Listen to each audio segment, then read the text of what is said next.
afande na katika na we, afande na jibamba na we, na jibamba na we, na katika na we.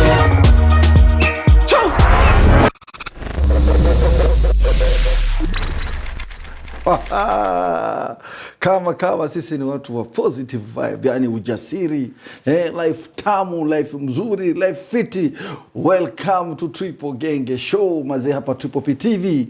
Mie wenyu kama kawa kwa cheza fande na swaga. Tuko hapa, mambo vipi Na mie Shukria. Shumi, the actress. Huyu ni my co-host, tuko naye hapa tunataka to make sure watu wanafurahia, watu wanajibamba. Vipi wiki imekuaje? Wiki imekuwa fiti. Sijajua yako. Mimi nimekuwa na wiki poa, hapa na pale kawaida. Nilikuwa najaribu kukaa tu mtaa hivi nikifikiria ati ukikaa life itaendelea, inabidi watu waamuke wafanye kazi kama kawaida ya ujitume, watu at least ufanye kazi. Uchangamke ndio hiyo. Hizi magwanda kuvaa tu kama kawaida kulinda wananchi zimenizoea, zinanuka tu mimi. Itabidi juu bila hiyo naye. Itabidi juu bila hiyo naye. Sasa utaishi namna gani? But na wewe pia niko poa. Uko fiti fiti kama watu tuko fiti. Na nyinyi mazee, watu wangu, mahali mko nyumbani, mitaa, mahali unafanya kazi, kazini, wapi, social media zetu mnajua, drop kitu pale. Niliwaambia mimi kwa hii show unaweza drop chochote, hata kama ni nini, we drop. Sisi tutabadilisha kitu yote ile na kamba ikuwe mzuri. Kaa kwenye show Triple Genge, hii ndio show yako, ama vipi? Si kweli? Kwa kuwafurahisha, kuelimisha, kwa entertain.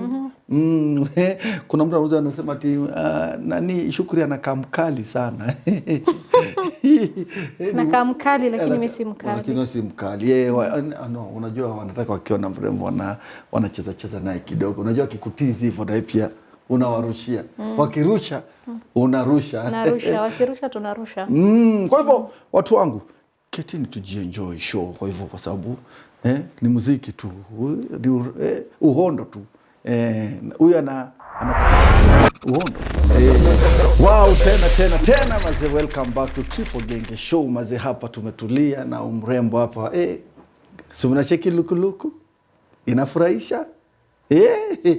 Sasa tuko yani smartness ya afande, mnajonga ni kawaida, mmeizoea, haiwezi toa makosa. Hii ni ya serikali, hii ndio iko. So Shukria, show mazee inazidi kinogo, ikikuwa fiti mazee. Mafans nao wametukubali huku nje, wanatufuatilia, wana make sure that wanatuwatch, yani wanatuwatch, wanatoa maoni, na kazi zinazidi kuendelea.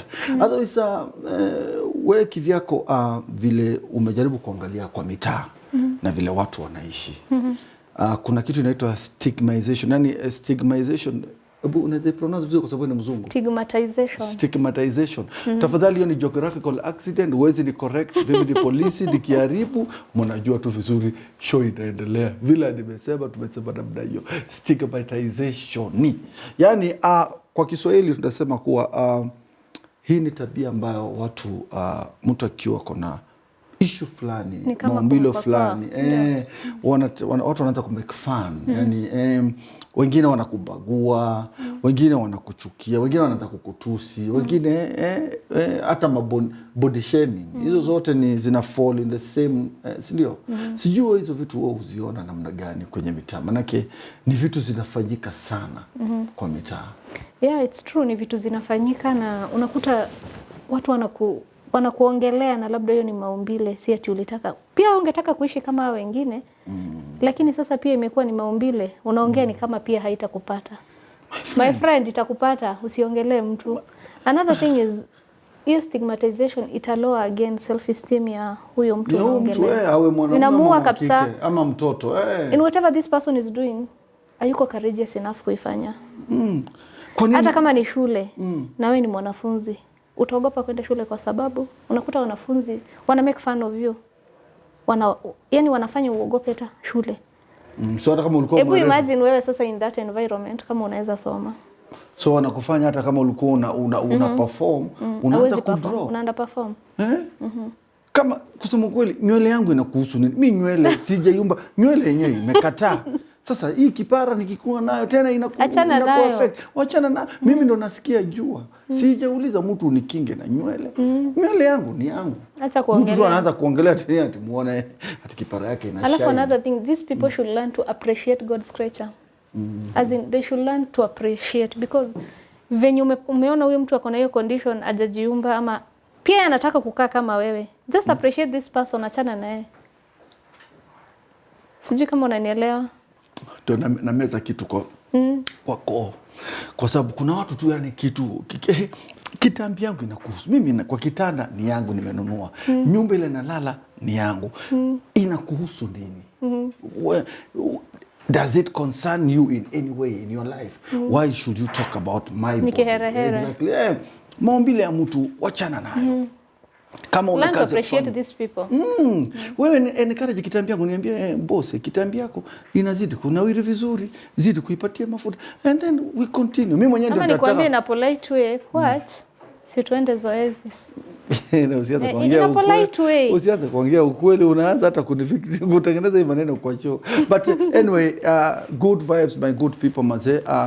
Tuko na guest na guest wetu atatu encourage sana. Mahali utakaa ukae utulie, ni msichana mrembo, ako na story yake. Atatufunza vitu ambavyo tunaongelelea hivi sasa, ambavyo ni mambo ya kuongelelea watu wengine ama kufanya watu wengine wawe na low self esteem. Jinsi ya kujikubali. Kabisa. Kwa hivyo usitoke hapo, keti pale tuzidi kujadili. Usibanike.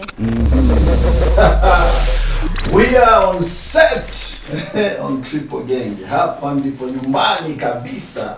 Watu wangu mafans mahali mmekaa mazee, tumetulia hapa mimi na hapa mrembo. Shukrani. Sasa siko na mrembo pekee yake, tuko na warembo kwenye jengo. Ile wanasema mjengo, mjei. Tuna walombo tofu watu wote mahali mko.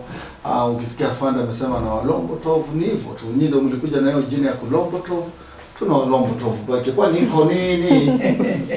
We are happy wewe kama kawa kocha za afande na swali tuko kwenye Triple Genge. Na tunazidi kuroll. Tulisema hii show ni upeo. Kuelimisha, kuwa na wageni, tuongee, tupige story, tujibambe. Hatuna mengi ya kusema ila tu na kujibamba. Na tujuane. Na tujuane, sio? Karibu sana kwenye show. Asante sana. Asante sana na twang. Zote mbili kichanganya. Yes. Please mgeni wetu leo mnamuona hapa mrembo, atajieleza majina yake na kuambia atuelezea ametokea mtaa gani na atuambie anafanya nini. So kwa majina naitwa Julie Nasuju.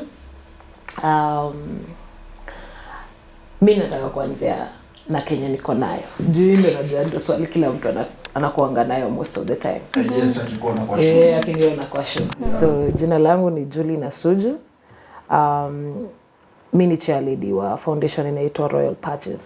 Na Royal Patches ina deal na watu wako na this skin condition which is called vitiligo. Vitiligo. Yes. Watu wa Kayole si vitiligo. Vile imeandikwa ni vitiligo. Just make sure that you're good with pronunciation. Polisi tumeenda shule. Kabisa. Za vitiligo, acha nianze na the simplest term. Kenya inatengeneza ngozi yenu ama cell yenye inatengeneza ngozi yenu ikuwe dark, yani ikuwe dark. Melanin. Ndio sina ama ni kidogo. Mali niko white, sina. Mali iko kiasi, unaona kuna brown iko kiasi. Hiyo cell iko weak ama iko dead. Haya, tukikuja kwa maneno ya shule. What makes vitiligo, that is the melanocytes, is what is weak or dead in my skin. And that is, melanocytes are the cells which are used to make my skin color dark or your skin color dark. Wow. Yeah. So in other words, what kitu unajaribu kutuambia ama kutuelimisha ni kuwa it's a skin condition. Yes. Ambayo ile pigment ya kutengeneza ngozi iwe nyeusi ni either haina nguvu ama imekufa, haipo tena. Wow, that's a good into. So talk about yourself. You tell me about it, because you know mtu uzaliwa nayo ama inakupata kimaisha ukiendelea kuishi. So basically talk about with myself. Yes. Nilipata vitiligo when I was 1.5 years. Basically I've lived with it for the last 32 years, and it started as a small spot and then it progressively inakuwa kubwa pole pole. And more reasons why inaendelea kuspread. One, inakuanga kujaribu madawa, different types of medication. And kitu ingine ya pili ni stress. Ukifikiria ina spread. Ukikupatia stress yoyote tu ita trigger, itafanya kwe more white. Wow. But it's not contagious. Kitu moja, siwezi kwa kushika upate, naweza kusalimia, tunaweza share kikombe, tunaweza hug. Mbona na feel kama ulikuwa unataka kuongezea kitu hapo? Usio na wasiwasi, ni mind yako inakimbia. Inafai kwetu kwa show. Iko kwa show? Yes. So yes, basically Yeah. you can actually have a relationship with someone who has vitiligo. The other major part is the sun. Mambo ya jua. Haipendi jua. Because remember, your melanin. Hii rangi yenu hii dark ndio inawasaidia. Kudili na jua. The darker you are, the more you are able to deal with the sun. The lighter you become, the unachomeka, you get burnt. So I always appreciate wale ma dark skins manze.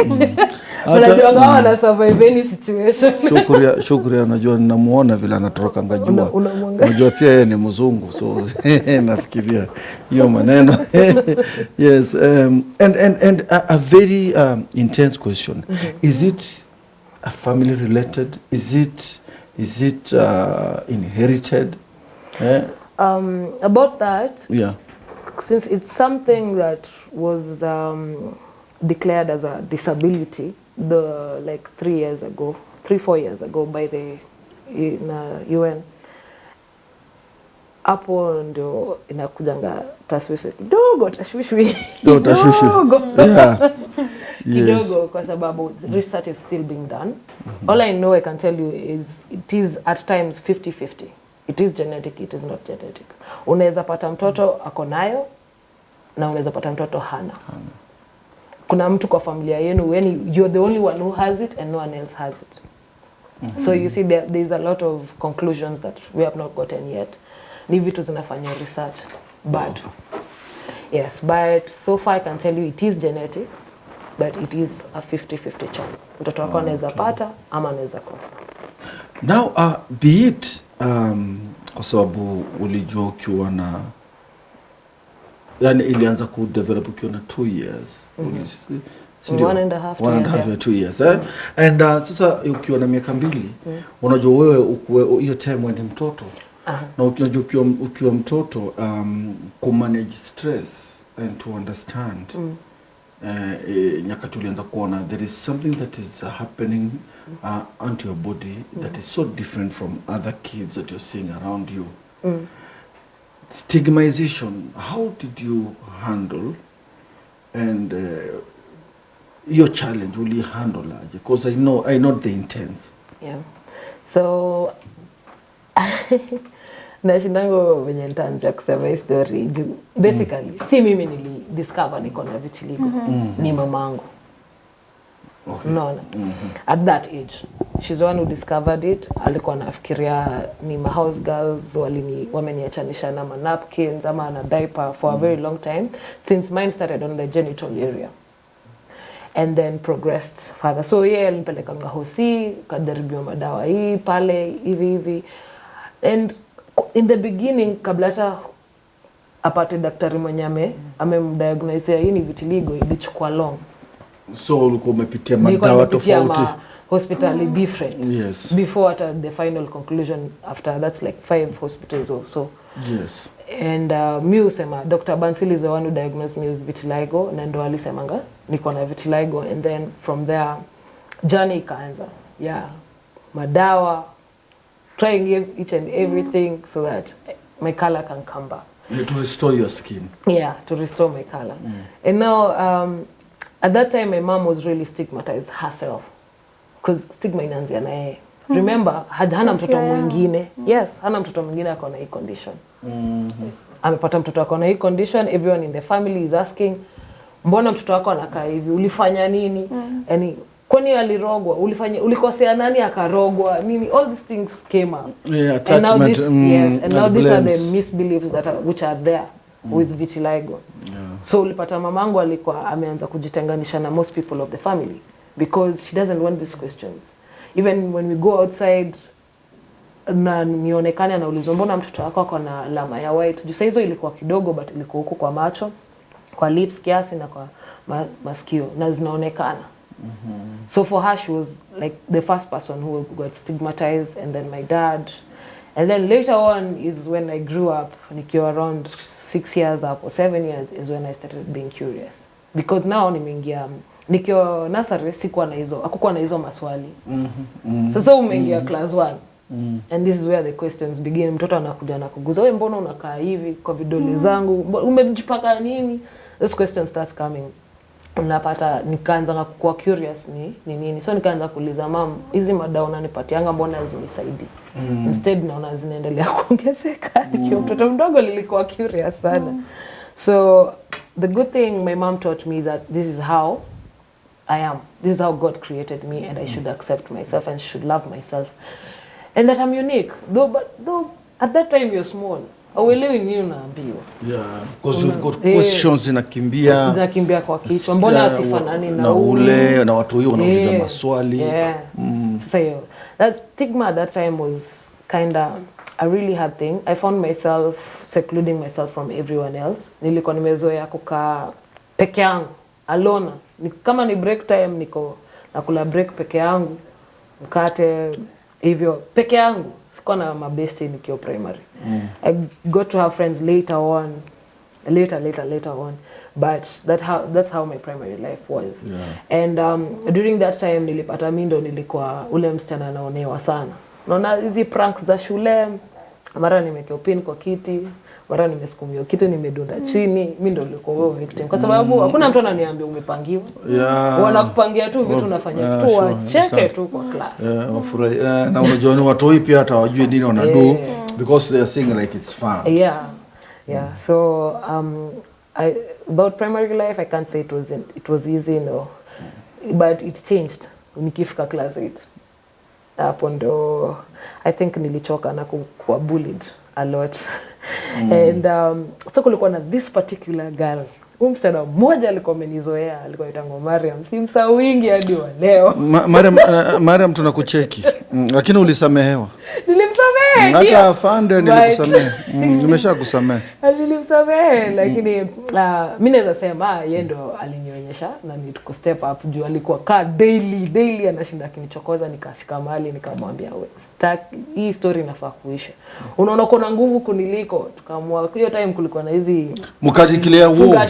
Kadiclare war. Hiyo kufunga shule nikaamua to fight na yeye. Nikafunga na yeye manze, and then I won. Hiyo kushinda tu ilinisaidia. Ilinisaidia as much as nilipata punishment. Tena ulikuwa mtoto, unajua ungekuwa saa hii ile pingo ingekuwa na unajua ningekuwa niko na client hapa. Tungerevisit hiyo P3 lakini ni sawa tu. Hiyo maneno ilishanga. And then after punishment nini nikaona class watu wamechange. Watu wameacha kunichezea ama pranks nini na nikaweza kumaliza class 8 yangu poa sana. But sasa kuingia high school sasa ndo maneno yote juu kila mtu anajuanga form 1 lazima ubuliwe. So me in my mind nilikuwa nimesema hapana, mimi nimechoka na bullying. Siwezi pitia yote classes hizo primary alafu tena pia. So me I took my condition to my advantage. Nikaambia wase ni contagious, and it's not contagious. It's not contagious. Yeah, not for viewers. It's not contagious. Yani yeye alipima watu akili akaambia ukinigusa na kugei. Ndio akaekanda at least asome. I did that ndo nisinyang'anywe vitu. So unapata socks zangu penye nimeacha high school. Zinapata pale. Hapo. Blouse yako pale. Yeah. Bucket penye tu nimeiacha. utaipata hapo. Mtu agusi. Hakuna mtu anagusa. Kila mtu anagusa. Ulicheza kama wewe. Uliwawahi 3-0 saizi wale mlikuwa kuna mtu unakumbuka kama mlikuwa naye high school? La, wako wengi na najua wanaweza kuwa wameonesha lakini sameheni tu. Alicheza na akili yenu. Nyinyi mlifikiri nyinyi ndio wenye mna akili. Socks yake intact. Alimaliza na vitu zake zote. But lazima angewaambia hivyo ndio angemsumbua. Exactly. No, see it was in a way it's like it's called a defensive mechanism, yes. No, ya kusurvive mahali. It's a defensive mechanism. Ukiona wase unaona kama mimi nikiwa ninaishi mahali wase walikuwa wanasema ati kwacho juu unaongea Kiswahili ya Mombasa unajua uchani, kaambia watu si uroga wase. Na kuroga.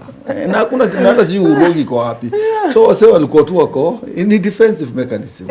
It was just a way to cope up na your time, which ilikuwa mzuri juu at least sikusumbuliwa form 1 but ikifika nikienda kuingia form 2 ndo nililegea nikaambia wase nilikuwa nasema hivyo tu ndo nisiibie vitu zangu. Sasa naye pia unaharibu. Si ungeenda tu mpaka form 4 malize kitu. Unanichoma. Ilikuwa sawa, sikuchoma. Juu after that. Lakini pia ulikuwa unataka pia at least kusocialize mkae na watu karibu. Msaizi kwa bedi yako. Nilianza kuwa active kwa music festivals na drama festivals na handball, which I was very good at. So nilijipata niko poa sana kwa co-curricular activities than kukaa chini kwa kusoma kitabu. Mimi sikuwa poa kwa hiyo mambo. Usiseme ni kwa TV. Hapo ndio uko fiti kitabu. Hapo ndio usijificha. Hata kama ulikuwa na umanziro, wewe sema tu ulikuwa tu sawa. So na nikuulize another swali kwa sababu tumeenda shule, ndio hapo shule umeenda fiti hiyo maisha life.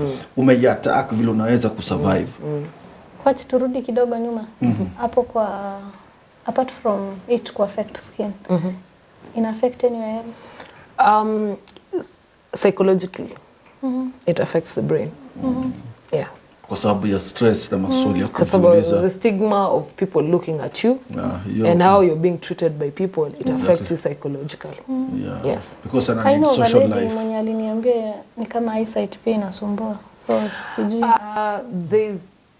I'm not so sure. I can't debate that on people living with vitiligo. I can debate that on people living with albinism. And that is, I think, something people kind of tend to confuse. Albinism na vitiligo. Albinism and vitiligo are two different things. Because albinism, you get unazaliwa ukiwa albino and unajipata uko na hiyo shida ya macho, unajipata skin unajipata nayo. But vitiligo comes at any age, any time. Hata ukiwa mzee uko 80s itakutokelezea. Yes. Okay. Yeah. Hapo nafikiri mjifiti. So ile kitu nilikuwa nataka kumuuliza ni moja. So baada ya tumemaliza hiyo story yote umetembea. Did you happen now to meet someone ni nani ulikuja ukabump in mwenye ako na the same condition and then he akakuwa na impact pia kwa life yako?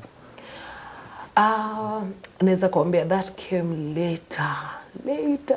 later on, because primary shule, hata after nimemaliza shule sikuwahi meet mtu ako na vitiligo until later, much later, at around 2015. 2015. Yes. Ndio ulikuja kuhappen kumit, alikuwa mmoja ama group or what was it? It was I met someone, just one person. Okay. A man or a woman? A man. And I remember before that ndio nilikuwa nimejaribu kutafuta. Nilianza kuwatafuta because of the experiences that I'd had in my life at that time. Tuongelelea bado. But at that time nilikuja kupatana na yeye. Kuna mtoto aliniambia kuna mtu anakujanga place tunaendanga kujibamba, alisema hivyo, na akona vitiligo, kuja meet. And so I met up with someone called Raphael Macau, and yeye ndo aliniambia kuna group. Before that mimi nilikuwa nimeanzisha hata group yangu nikijaribu kuwatafuta. Na natafuta kwenye wako kwa sababu na feel I need to connect with them, I need to meet them, I need to hear their stories, because si mimi tu niko na hiyo story. Kuna watu wengine wako na hiyo story, and how are they dealing with it? How are they handling all these pressures? So hizo ndo maswali zilikuwa kwa kichwa yangu. So I remember once I met Raphael, ndo alintroduce kwa group ya Vitiligo Society of Kenya, that is all over ya Kenya sasa. So when I met up with him, he introduced me to the group, and on that, the next year tukapanga event. So hata mambo ukakuwa relieved? Nikakuwa relieved. To me, I was happy that there are people like who are there, but are they confident? My question was that. Are they ready? Have they accepted themselves? Because unaweza kwa ndio hiyo society iko, but your confidence is not up to front. Still in denial. Yes, because your self-esteem imeshukishwa sana na stigma ya watu. Oh, that's good. That's wonderful. It was a nice progress. Watu wangu kama kawa nawaambia hii show kila wakati ni ya kuelimisha. Na sometimes maumbile isikuwe kikwazo cha wewe kutofanya mambo ambayo unafaa uwajibike kimaisha. Maumbile tu ni maumbile, unajikubali na kumove on. Hii maisha tunapewa na Mwenyezi Mungu, na Mungu ndiye anatuweka mahali sisi tuko, na usione mwenzako akiwa kuna upungufu fulani ukafikiria hiyo ndio sasa weak point ya kumwattack, ama to make sure you encourage them. You encourage them, you socialize with them, you give them hope, you show them that uko na chance ya kuishi, ya kufanya mambo yako, hata kukuwa kiongozi. Kwa hivyo tukirudi baada ya muda usiokuwa mfupi, tunaenda break kidogo.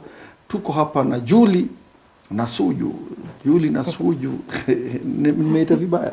Kwa salama. Julie na Suju, mrembo wetu hapa, a very beautiful young girl. So tunataka tuzidi kuongea naye mambo mengi kuhusu mambo ya vitiligo na progress yake, na pia she's a model. So usibanduke.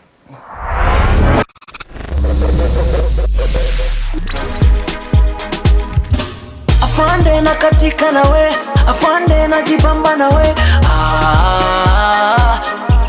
najibamba nawe.